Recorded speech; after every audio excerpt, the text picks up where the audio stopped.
I am Rob Doubal. I am the Chief Creative Officer, one of them, of McCann London. We look after the creative work from London and the whole of the UK. Hi, I'm Jerry. I wanted to ask you, or see if you could speak a little bit more about your work with Visit Xbox specifically. There are a lot of people who don't play video games who would never see these beautiful pieces of artwork that people who game get to see. How do you sell something like that to people who don't play video games and make it something that's accessible to everyone? The team have done a really good job of reflecting how incredible the games are nowadays. And I think we're seeing games provide different, how should we say, well-being for the gamers who play them. And in order to reach actually beyond the gamers or reframe how people think what games can do for you or why you play them, Visit Xbox is an excellent example of which can only be made possible by the graphics and experience being amazing, of allowing gamers to spend more time or find different uses within games. And I think once you look at that with a different lens, i.e.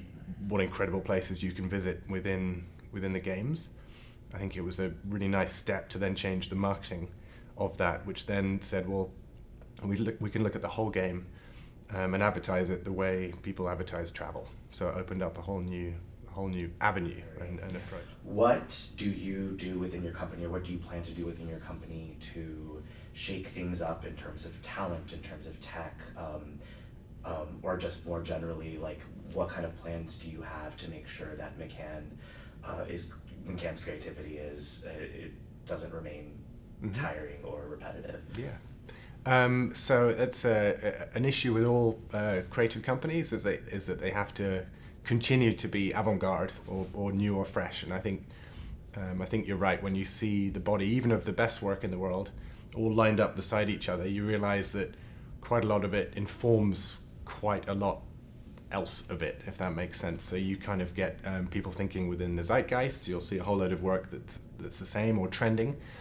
And I think the only way to, and everyone's guilty of that, the only way to truly disrupt it is by continually looking for new talent from different places. And that might be different academic backgrounds, different socioeconomic backgrounds, different countries, so that there's a very, very organic and natural supply of very different creative thinking, basically. So at McCann, we run a lot of different recruitment campaigns aimed at all different senses of diversity, so that you get a constant stream of completely new, fresh thinking each time, which I think all agencies are doing to varying degrees. But I would say diversity of talent is the single thing which and from age and experience as well. So I think we talk about an atomic soup, which is a nice mix of the more disparate thinkers you have, the better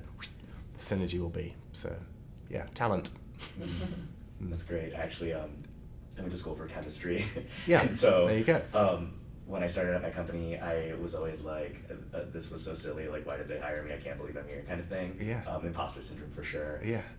But I realized more and more as I worked there that my opinion and my perspective mattered to people who had never worked with somebody with a science background, kind of thing. And it's actually been really fun to be somebody who has a little bit of an outlying background to come forward and say okay, this is how I feel about this from my experiences in school that are different from your experiences and stuff like that, which is cool. Yeah, there's nothing more than the advertising person tends to like doing is just meeting a real life expert in anything, because I think actually a lot of advertisers have imposter syndrome in terms of having a proper job anyway. So the idea of meeting and using and working with other partners from real areas of expertise is nothing better to feed off.